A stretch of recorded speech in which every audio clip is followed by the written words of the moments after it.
Collector fam? It's your boy Tony the Toy Rat, and I'm back. And this time, our rigorous resin review is going to be a short. So we're going to unbox this in speed. If you want to hear more about Rogue or the Savage Land, you watch the full review. Here we go, unboxing now.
Okay, Collector fam, sorry for the interruption.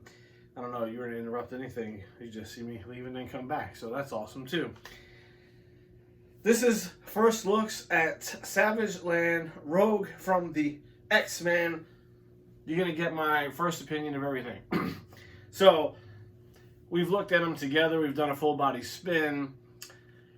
Not a whole lot to this diorama. I will say, as my normal complaint goes, she's standing on rocks, everybody. Nice rocks. Rocks that grow plants, but rocks. She's coming down, and it's almost this sort of subtle, smooth walk. Not extremely dynamic, very museum quality pose. Another one of my pet peeves. She's fine, though. She's rock star beautiful. I think they made a couple of strategic choices here. If you don't know what the Savage Land is, it's coming. I'm not here to do that spoiler for you. I'm here to look at this here toy.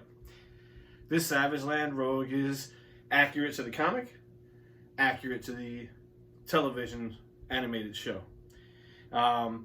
They made some choices in her appearance, in the stylizing of this uniform. These pieces here of her headband, if you guys can see that, they're very light, loose, and flimsy. They move, so that's nice. But on the interior side of her head, so you guys can see that, see where her sideburns are? They're actually painted on, so they're not part of the sculpt. They did that on both sides. I don't know if you can see that. Both sides here. She's got a painted on sideburn. I don't hate it. Not the greatest. As far as her uniform goes, this piece, the loincloth in the back, is extremely rigid. It's almost resin. It's that hard. I'm assuming they did that strategically so no one would try any funny business with the toys. As you can see, she is very shapely. Our expectation for Rogue is that she is such. So, nailed that one. Hair. I have a thing for hair. I think they did a fantastic job with this hair.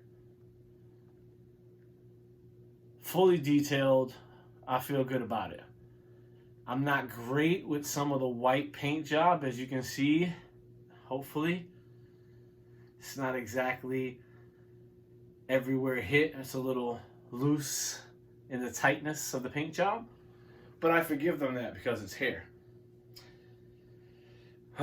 Uniform accurate, I will say. The face, the portrait, again, museum quality, very pretty. They should look where they put the whites in those eyes, because even though it isn't, it may have a tendency to look slightly cross-eyed. Her spear is a movable spear. It moves up and down. It is not a very strong piece. It can be broken. I would just leave it in place. There isn't anything anchoring it except for her handhold, which is here. Okay? She also wields a dagger. It does not move, but it is flexible down here.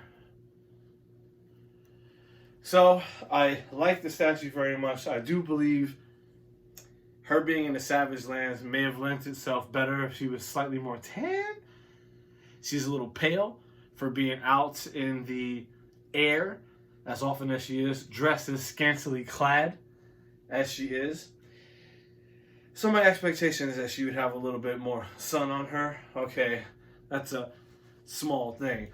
But what you can see here, hopefully, I'm going to try and show you guys here, is there's a lot of unfinished ends here. So it looks like it was printed because, I'm not sure you guys can see that because of the camera quality here, but you can see where the print lines are a little bit, like it wasn't smoothed out entirely.